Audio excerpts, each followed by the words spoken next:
talks about the NFA, or National Firearms Act. In his introduction, I'd start with a few quotes. A well-regulated militia being necessary to secure your free state, the right of people to keep and bear arms shall not be infringed.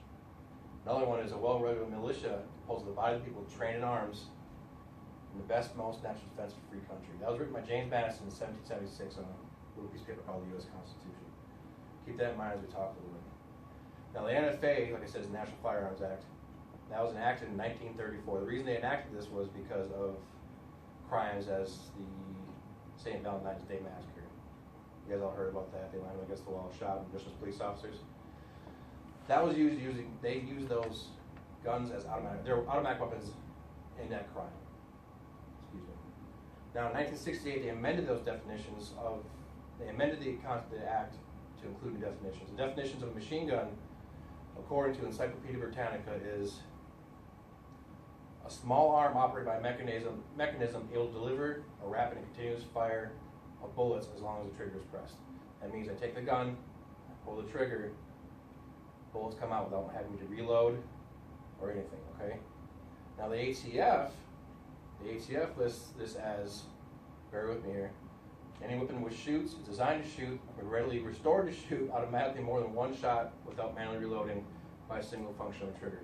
Close to Encyclopedia Britannica, but there's more.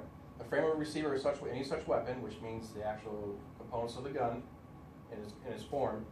Any part designed and intended solely and exclusively a combination of parts intended for use of converting that weapon in a machine gun.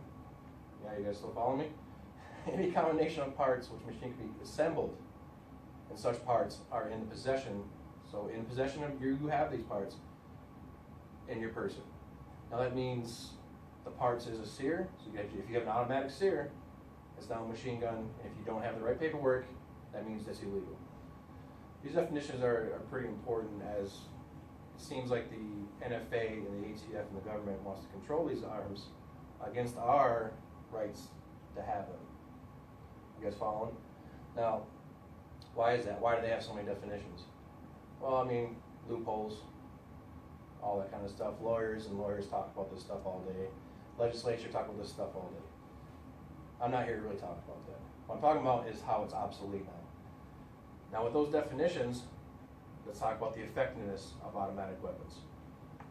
Automatic weapons serve one purpose in the battlefield, that's suppression. If you guys watched my last video, we talked about suppression, which means it's only used to suppress large groups of people and not necessarily designed to kill that large group of people. It's designed to suppress them so riflemen on single fire, sustained rate of fire, I'll cover that in a second, can pick off the individuals.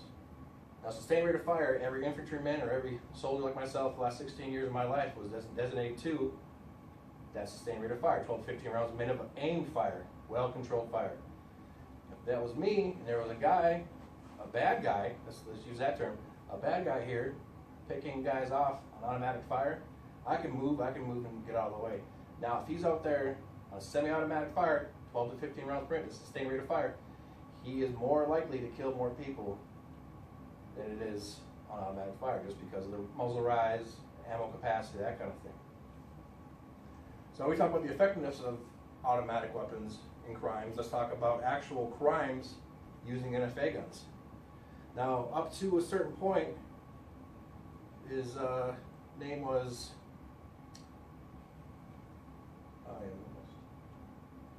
it was Gunfacts, I'm sorry. Gunfacts debunking gun control myths on the web, off the internet, says in 1998, up to 1998, in the previous 20 years, two crimes were committed with NFA guns.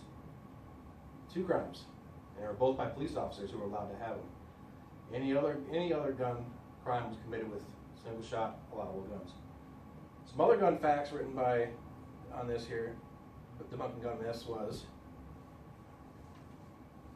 when we talk about felons and people gonna come hurt you, bad guys, like I said, they're more likely to not come after you if they know you have guns. You're less of a target. The other one is, out of a total of 420 weapons, including 375 guns, seized during warrant executions in the metropolitan area, this is in Chicago, in the metropolis area in the Carter Squad, none were NFA gun. So I'm still wondering why the press for this? Why are we pressing to take these guns out of law-abiding citizens' hands,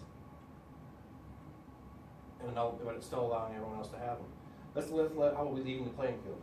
Bad guys are going to get it no matter what. Why not have me a law-abiding citizen? Why not have you a law-abiding citizen? Even the playing field, right? Some other facts we talk about is,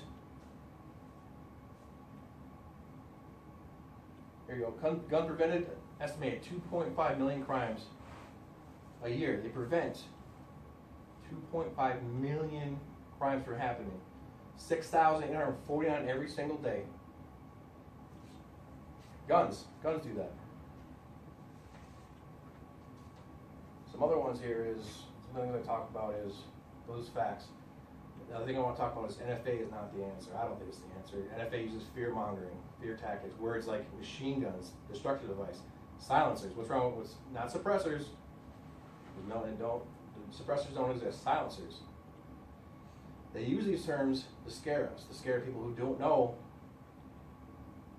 what they are. It does not boil down to he shouldn't have a machine gun. It boils down to if he has a machine gun, he should own it responsibly. That means locking it up, keeping animals separate. I mean, if it comes down to registering the firearm, which we probably should if it's an automatic weapon, we can still register it. And teaching my children, other kids around, how to handle it. If they come across it, say, I didn't do it, I did something wrong, now you're responsible.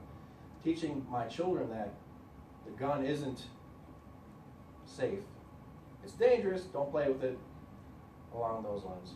The other thing I want to get at here too is if a government owns all of the guns and everything, we are not allowed to own guns, what happens? The government owns us. And the last thing I like to say is another quote. It's when a government fears the people, there's liberty. When the people fear the government, there's tyranny. The strongest reason people retain the right to keep and bear arms is, at a last resort, protect themselves against tyranny in the government. Foreign and domestic, right? Now that's about it. Thank you for coming.